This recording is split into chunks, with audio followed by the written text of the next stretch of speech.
right, welcome everybody. Thanks for joining us today. So most brands don't have an acquisition problem, they have a profit leak. After spending hard to win the order, they give margin back through bad carrier deals, inefficient fulfilment, weak delivery promises, costly returns, and a post-purchase experience that hurts repeat purchases. So I'd like to welcome Justin Irvine, CEO of Aggregate Co., Guy Nappa, business owner of Oz Hair and Beauty, and Joel Randal, Global Operations Director at Culture Kings. Thanks, guys. Morning, everyone. Hopefully it's not too loud for some in the crowd, especially my team this morning. Hope you had a great night last night. We're just going to go through a couple of things. It's just to get a bit of a feel for the room and get a bit of an idea on how people are tracking in relation to understanding their costs. Really keen if we could get everyone to raise their hand to a couple of these questions. Who feels acquisition has become harder in the last 12 to 18 months? Yes? No? Yes? Interesting. Who here knows what their true delivered cost per order is to the cent? Nice. That needs a bit of work.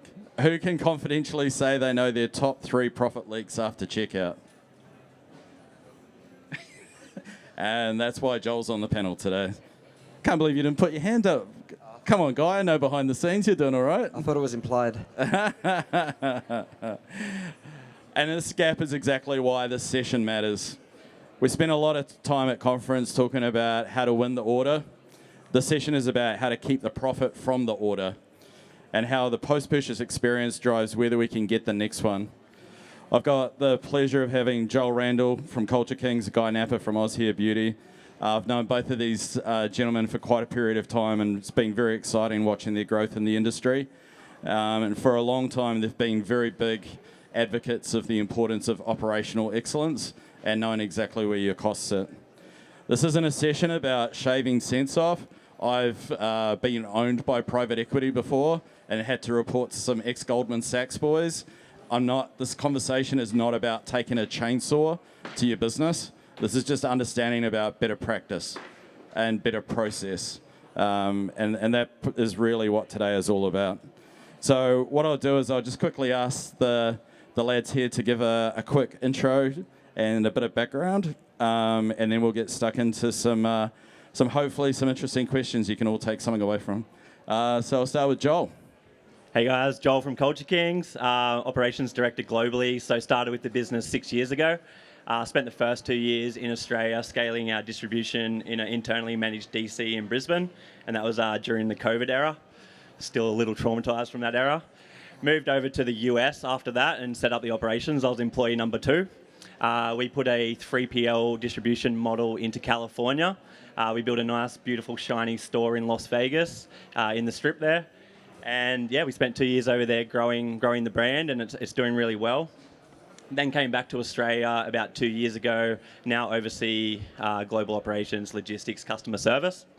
And we put a brand new DC in southern Brisbane about a year ago, once I moved back, to help us scale into the next phase. And my job in the company is to save money, and I think I do it quite well. G'day also, Guy Nappa from Oz Hair and Beauty. I'm the COO, which essentially means whatever my brother didn't want to do as CEO, I just had to take over. So for the past 11 years, effectively I've been looking after the back end of the business when we were just an eBay business, all the way now to having a omni-channel business with 30 stores, hopefully soon to be 50. In the past 12 months, we've changed our ERP and WMS, as well as did a complete renovation of our warehouse so we could kind of stay where we were and maximize the space. So we're really excited to share some of the learnings with everyone. Nice, man. So we're going to start setting some framework around commercial stakes. Again, these things are probably like the less sexy part of logistics, right? No one really wants to spend their entire time unless the three of us here are a bit of an operations geek. But it's really, really important to understand where the opportunities are coming from. So, Joel, let's start with you, mate. Culture Kings is on track to save nearly $3.5 million in EBIT over the next 12 months. That's obviously incredible for shareholders, but there's obviously some massive science that goes behind that, both from an optimizational and operational improvement side of things. Let's just get past that enormous number, and let's just talk some of the practical aspects that you've been able to deliver that. Yep, on track for 3.5 mil Aussie dollars globally this year. We've been in business 14 years. Every year we've absolutely hustled our back-end operation to drive costs down, and normally targeting 7 figures every year. And I think it's important as you grow and even scale, the industry is like always evolving. There's so many solutions out there that really support it. And the reason we do that quite well is we never stop innovating in operations. So the 3.5 million broken down to this year is across parcel and fulfilment. So moving our fulfilment centre last year, we're going to see probably $1 million savings year on year, just in general fulfilment costs, pick, pack, dispatch.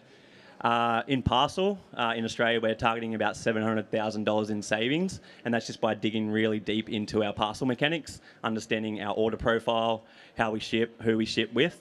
And then in the US, we flicked on a button the other day that ships with a new carrier. We have 7 carriers in the US, and that's on target for $1.7 million savings this year as well. So there's tons of savings out there, no matter how big your company is. You just got to go and find them and be consistent with it. Yeah, and Guy, I guess like when we look at the commercial side of things, I want you to sort of work your way back and through the mist of memories here to back when you were a $5 to $10 million brand. And, where did you, I guess, see the most common levels of, I wouldn't say necessarily delusion, but sort of confusion more likely around where founders think the problem is and where the real problem is after checkout for brands that are in that sort of 5 to 20 million range? Yeah, so I even see this now with founders in the kind of same bracket. And like Justin said, like this isn't the sexy part of business. And a lot of CEOs and founders, they just palm this off to kind of someone else. So like I'll know in my experience, we just hear, okay, well, you're paying too much for freight. Like, you're probably right, but that statement alone doesn't do anything. And if you're going to try and just change your carrier, everyone knows how complex and confusing and frustrating that process is. It takes quite a long time. Where I've seen real gains, like my own business and through chatting to others, and a lot of gaps, people that don't really understand, there is a lot of 1% change that can be made quite quickly. And like things from cartonization, order routing, how you charge for freight, and then also having a multi-carrier mix. All those 4 things, they're quite easy to do, and like they will deliver a lot of results. And it's just about being in the detail. And if you're the founder, CEO, that's not your thing, you really need to make sure you have someone in the business who you can trust, who's looking at that detail. Yeah, it actually flows really nicely, and I'll keep it with you, Guy, as to you've got all of those different components, and like you say, the amount of times we start conversations with "I'm paying too much," and generally that's driven by this horrendous. It was defined typically as a metric in this industry, but is definitely only a benchmark. Is that I shouldn't be paying more than 10% for my freight and logistics. Well, that is heavily dependent on whether you're talking about a month where you're doing discounting or whether your AOVs have gone through the roof. 10% doesn't work for someone who has an AOV at $250. You are just hemorrhaging cash. And so, yeah, for a lot of this, we're just spending too much. It's really about unpacking that a little bit more. And so for both of you, and I'll start again with Guy, what is if you had 2 hours to walk into a $10 million business today, what would be the first things that you would go looking for in relation to margin leakage? Yeah, so definitely the 4 points I just touched on before. What I would definitely do is, as a customer, place an order, and then working with whoever I'm working with, understand why shipping was charged where it is, why, how it flows from into the warehouse, how the actual team members are actually picking it, why this carrier's being chosen the way they are, even everything from the tracking comms up until it arrives at your door. And like I've seen it in my business, when we ask people why are we doing it like this, because there's maybe like a lot of different touch points so that subliminally are just always on. And when you speak to people and they say, oh, that's how we've always done it, or this person set it up, and they can't actually explain the numbers behind their decision, that's like a light bulb that says, all right, let's review this, because you probably set this up when you're a much smaller business and you don't really understand the impact on the profit line. Yeah, and I guess, Joel, for you, you'd probably take it from a warehousing standpoint, but where would you start to unpick things? I would look immediately at the operational dashboard and the metrics that are being currently tracked, and make sure that the metrics that you are tracking are the right ones. I would then, look into the warehouse layout and kind of look at the infrastructure, whether it's 3PL or internal. Definitely grab the carrier rate card and review the mix and the order mechanics and order profiling. I'd probably look at customer service support tickets to order volume and make sure that's below the recommended threshold. And I'd probably look at the packaging process as well and how cartons are being shipped out. It's a super easy win from an observation on packaging that you can have. Yeah, nice. I guess just staying with you, Joel, when you're seeing brands sort of building, and I guess even from your own experience at Culture Kings, what do you feel are like some of the biggest freight and fulfillment mistakes that you only realise once you get to scale? So kind of like for everyone in the room, just establishing what are the things they should be keeping an eye on now that will save them, because we're not waiting until it becomes a massive problem. Yeah, definitely been in this situation. I was in the early days of Culture Kings scale right before COVID, and we were 300% year on year quite quickly, and definitely went through the process of having bad back-end processes supporting top-line revenue. So keep an eye on your sales revenue, but also keep an eye on your back-end processes and don't ignore it. It's not a fixed cost that sits behind. It's a profit driver. So focus on it, refine it, and as you scale, you definitely feel all the benefits that come along with it. So review it and don't ignore it. Don't be settled with what it is. Yeah, nice. At Oz here, and I remember we've had this conversation plenty of times, Guy, is where have you seen the tension between customer promise and margin become dangerous as it relates to profitability? Yeah, internally we always have a discussion around how we charge for freight. Should we offer more? Like, should our free shipping be lower? Should we do free express shipping?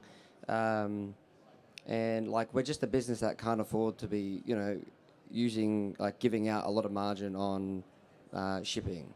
And there's a competitive advantage of offering your shipping in a strategic way, and like we think we've done that quite well. But you need to kind of understand where you sit, especially at low margin businesses just cannot afford to turn the tap on and lose money on freight.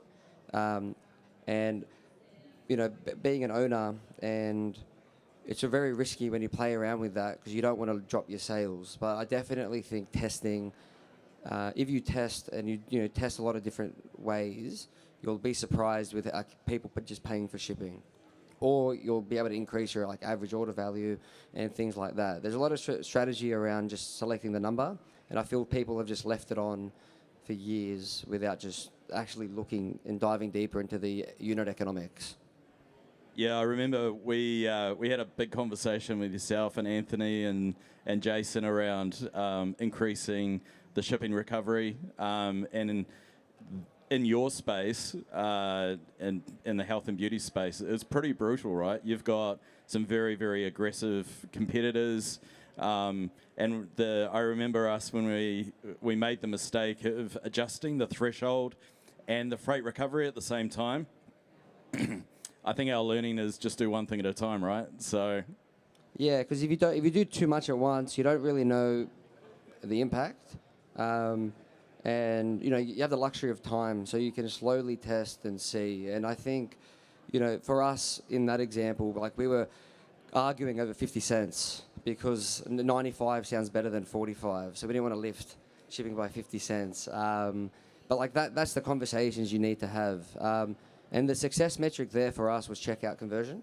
At what point customers were dropping off, and like it's a good exercise because you should, or someone in the business needs to know all these little like strategic drivers because they make such an impact. Yeah, certainly as the scale. I think 60, 70,000 parcels out the door each month now, and 50 cents in freight recovery makes an enormous difference on the P&L. The other thing just to realise with all of the things that we're talking about here, they are pure EBIT. It is pure profit, bottom line. There's no further things coming off for GP, unless you're doing some weird thing with a SaaS platform. All of these savings are hitting your bottom line directly, freeing cash so that you can reinvest in people, product, advertising, whatever it is that you want to do with that. So just going... Sorry about that. Just going back to working with different brands in relation to their carrier and 3PL setup. What are the warning signs that you've kind of outgrown your current model? I'll just start with you, Joel, if you like. I think when you realise the metric you were talking about before, when your cost of order is getting too high towards your average order value, so it's obviously not working for you. You probably need to make a change. If your AOV is sitting flat or declining and your cost to serve that AOV is increasing, that can be very, very slow motion margin erosion. So I think that's when you need to, it's the trigger to make a change on your carrier. I think 3PL is always a challenging environment to be in. For me, I work in an internally managed one in Australia, 3PL in US, so very different dynamic. I think scaling in a 3PL can be tough. I think it's all about relationship building. You have to work super close with them and get them on your side and really push them for the same metrics that you report on in your internally managed DC. And yeah, we have people working inside our 3PL in the USA, actually based in there, so involved with the 3PL. And we have a bit of leverage. We have a parent company called AKA Brands, who also owns Princess Polly and Petal and Pup and Minimal. So we're all in the same facility in the 3PL. So building that relationship with that volume gives us scalability, and we have probably a lot more premium service than some other clients in those 3PLs, and we've got them to a point where we've influenced them to drive the same KPIs that we do internally and report on that in the same manner. So I think 3PL's relationship building, and carrier is make the move once you see the economics going the wrong way. Yeah, same question for you. When do you feel like you started to outgrow your current setup, when you're, as you sort of, especially as it relates, I guess, to the retail side of the business as well, you kind of would have stretched the existing structure within the business. Is that a fair statement? Yeah, we held out for as long as possible. But what we looked for, and like what we saw, and like we see this with other businesses as well, is when your cost of doing business is increasing as you're getting bigger, that's like a red flag. Like it means you're not going to be able to scale properly. As you get bigger, your costs need to be coming down. And if you can't explain why your cost of doing business is going up, because in some instances you can explain it and you're comfortable with it, but if your freight percentage is going up, your labour percentage is going up, you're doing something, well, you're not doing something wrong, but maybe you are, but there's definitely a lot of efficiencies that you haven't unlocked yet. So like for us, that was why we had to, change system, change layout, because there's no point of growing if you're not making as much profit. Yeah. And just going back to those metrics that you were talking about, Joel, what are the things that every founder should be looking at weekly from their ops team as it relates to metrics? Like, what are those core drivers that... I mean, I get a dashboard of numerous things throughout my business delivered every week, and it's just, key critical aspects for me. But what does that look like for both of you? I'll start with you, Joe. I think as a founder, there's so many operational metrics to look at. I think the key ones to look at as a founder, if it's really high level, is your cost per unit to fulfill out of your facility and your cost per order to ship. When a founder is going to look at that versus their AOV and their revenue, they can make a quick assumption. I think another one is going to be your SLA to your customer. You're delivered in full on time. If you can tell your founder that you're shipping at a super efficient, on target cost per unit and cost per order to your customer, and 99% of that is delivering on time through your carriers, he is going to immediately think, or she is immediately going to think that everything is working right, and customer acquisition and retention is heading upwards. I think Joel nailed the two metrics, and what I would kind of encourage is you may have 10 metrics that you look at, but if you're not actually doing anything with those numbers, you're almost getting lost in the data and you're not making any decisions. Like what we're in the process of building is essentially an automated dashboard where if the metrics are trending higher for 2 weeks in a row, it'll pull up a flag because then something's happening that like no one can explain. And I think that's really important. You don't want to get into the trap of there's all this data and then you don't do anything with it. You'd rather go lean and only pick a few. For us, late labour percentage is that number. And then that's what's guiding you. If you're looking at too much, I feel like you talk a lot about data, but you don't actually get anything done, which is a very bad position to be in. Yeah, nice. I think certainly some of the things that we're seeing, and we'd managed to make it this long before AI came up, but some of the tools that we've been able to build just recently in establishing labour cost and being able to report on that effectively is quite incredible, being able to pull stuff out of like Deputy or Employment Hero and then being able to assign it to direct function. So I think the tools are now available probably more than ever, right, as it relates to tracking. And we often see labour as probably the forgotten cost in a lot of ways. Everyone's kind of looking at their shipping costs but when we come down to the cost per unit, like Joel and Guy have both said, I think it's super, super important now to build out those capabilities. I think retention's, obviously a bit of a buzzword at the moment with cost of acquisition and things being definitely a lot harder than what they were to acquire new customers. When we sort of get past the buzzword of retention, and a lot of it, people probably think it's email and SMS and loyalty programs, which, it definitely is. What part of retention is actually built through operations in your view? I'll start with you, Joel. I think we're in a day where we need to be shipping same day the customer orders. I think that's a non-negotiable these days, probably a bit looser a few years ago, but I think the customer needs to place the order and see that you've shipped it that day. I think the journey from there to them as they go through the checkout and the tracking, and they're looking for reliability to get there. If they place an order and it doesn't ship for 3 days, and then it's delayed with your carriers for about 10 days, or it gets lost or misdelivered, or they drop a card when you didn't want a card and go to the post office. But all that kind of journey is quite impactful to a customer returning. Not everyone. If I had a late order, it wouldn't worry me too much, but a lot of people do. So having those options available for your customer, making sure you're delivering on time. If they have a seamless experience, they're going to come back. If they have a rough experience, it's up to your CX team to bring them back in. What about you, Guy? Yeah, I think like the basics are still king here. Quick dispatch is within your control.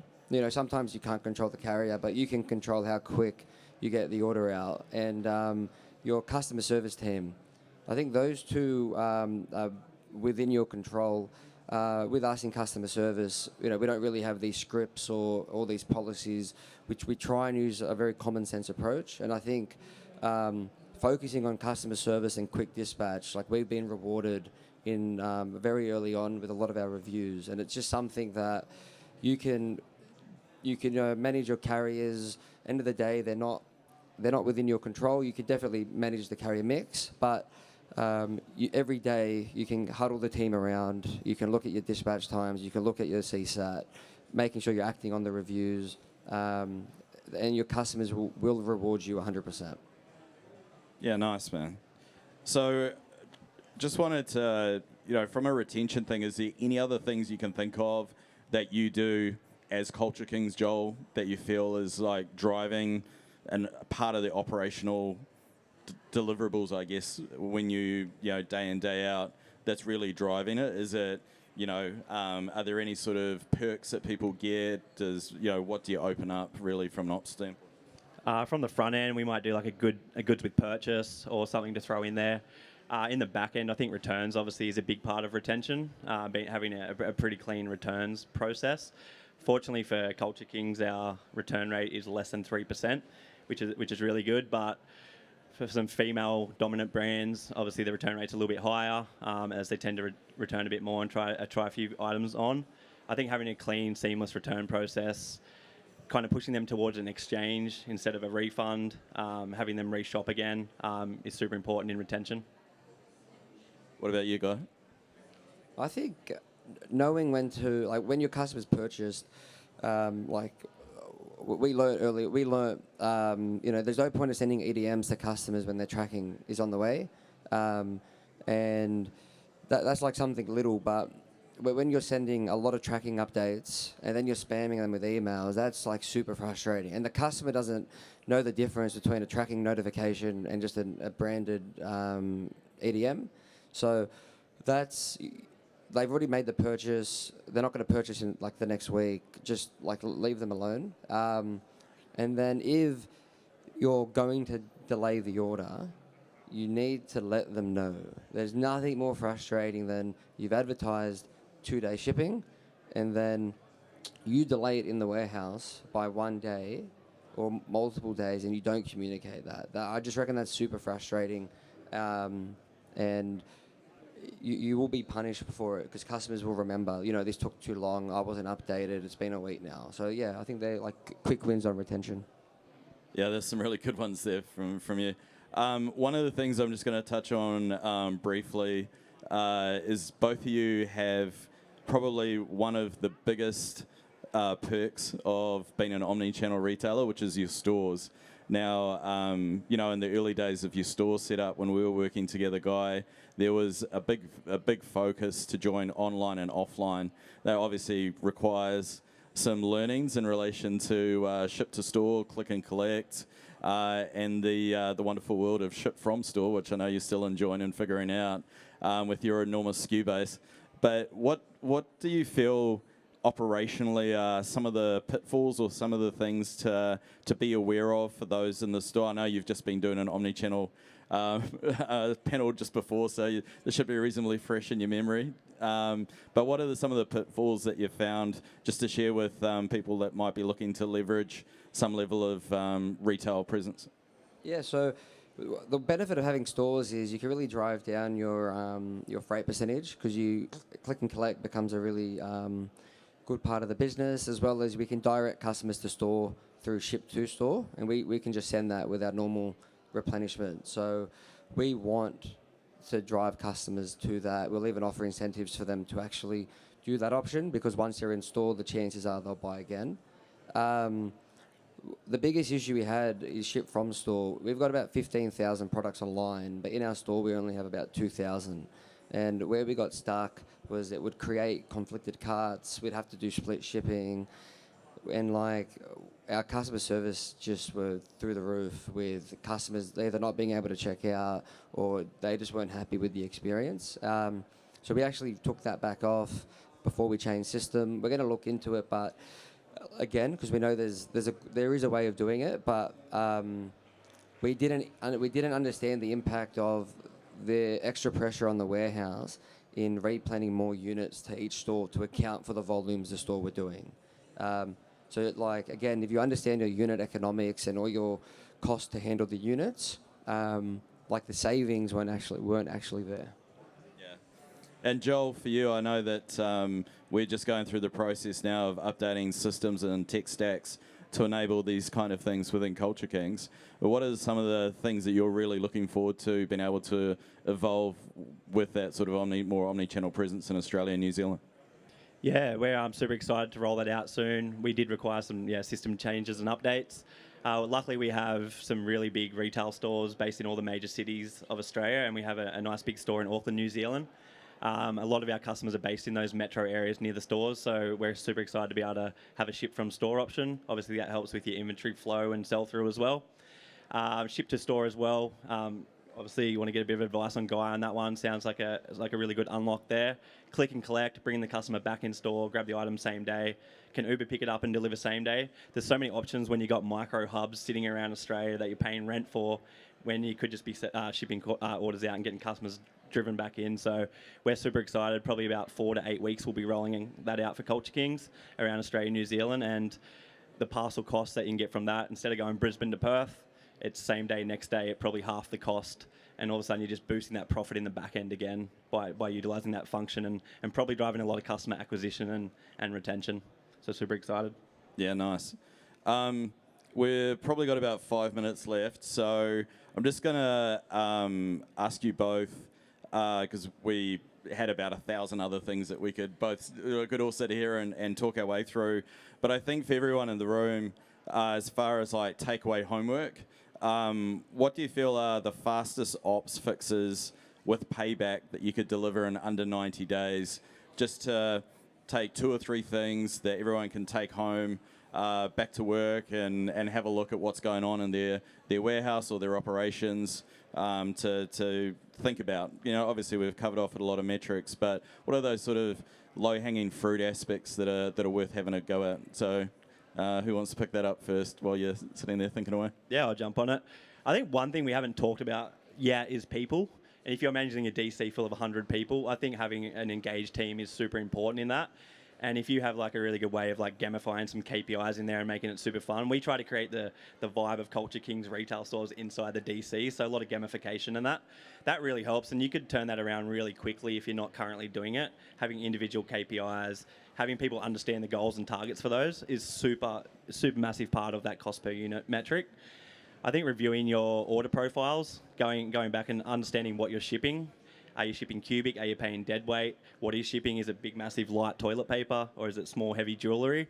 It's a huge difference, and you shouldn't be sitting on a default shipping option. So I think in reviewing your current carrier mix and order profiles, and you can really optimise the way you ship within 90 days. And I would look at your free shipping offer as well. Not free shipping offer, shipping offer, and see whether your free thresholds as well. AOV, does it make sense? Are we going to try and boost AOV $20 by raising the threshold? There's some really, really quick wins that you could have. And then just, making sure you're dialing in on the right metrics and understanding the entire journey through the warehouse as well, every single touch point. And building a little strategy, a 90-day strategy. Grab your team, your leadership team in the warehouse and be like, what are we doing over the next 90 days to reduce 2 cents from every single touch of every unit? We do that so aggressively at Culture Kings every single day. Like, we look for the cents and dollars because they add up so big when you've got 100 people picking 10,000 items a day and you're paying $37 an hour roughly with your on costs. It adds up so quickly. In 90 days, if you review that and build a strategy and like some continuous improvement roadmaps, you can get some really, really strong results and put some more money back in the bank in 3 months. Yeah, that's awesome, Guy. Joel absolutely nailed that answer. Everything Joel said, if you weren't writing notes, I would try and remember what he said and write it down, because that's what I've done in my head to go back and actually do as well. I think to add to that, there's probably 2 things I would do. Number 1 is sort out your reporting and really understand the metrics you're looking at. Pick 2 or 3 and just drive them with the team. And then the last one would be, if you don't have anyone in the business who you 100% trust to bring down these metrics, or it's just not something you're scared of, I would speak to someone externally. Make sure you trust them, you vet them, because there are a few cowboys out there. But a good consultant in this space, if you're not an expert or if you don't have the time to learn, is worth their weight in gold.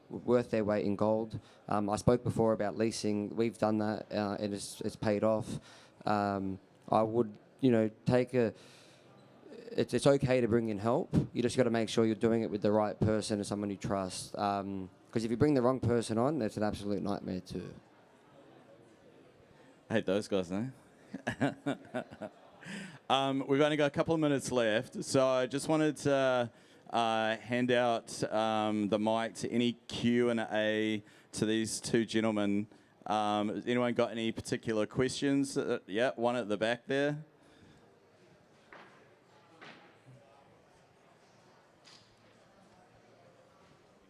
Thank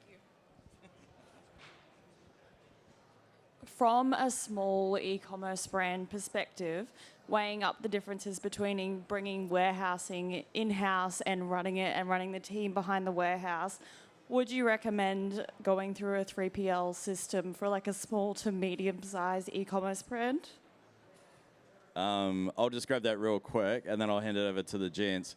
So typically where we see warehousing being an important part, and I'm lucky enough to have been part of Guy's journey for a few years now, is that if the warehouse is part of your value chain, then definitely look to keep it in-house. If there's something unique or specific to your particular product or your supply chain or your customer experience, that's typically the litmus test as to whether or not you're to investigate 3PL.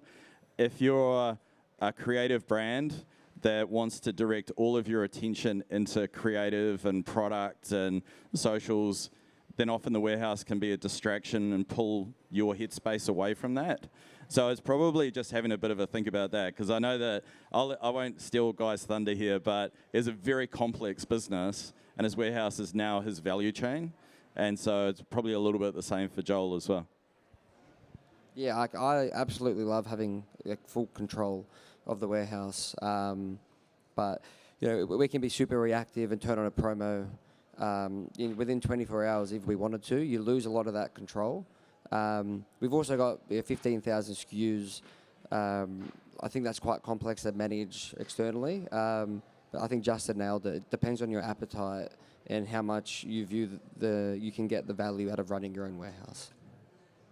Yeah, I'm definitely working in both at the moment, and going over to the US and starting with a 3PL was very challenging for me at the start.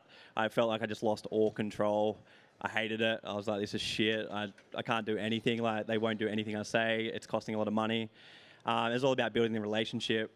And then as we kind of built that relationship and got it to a standard that we wanted, I kind of stepped back and like, this is actually awesome, because you're not dealing with some of the low-level stuff. So there's definitely pros and cons. Like, I love our internal warehouse in Australia. Like Guy said, we keep it on brand.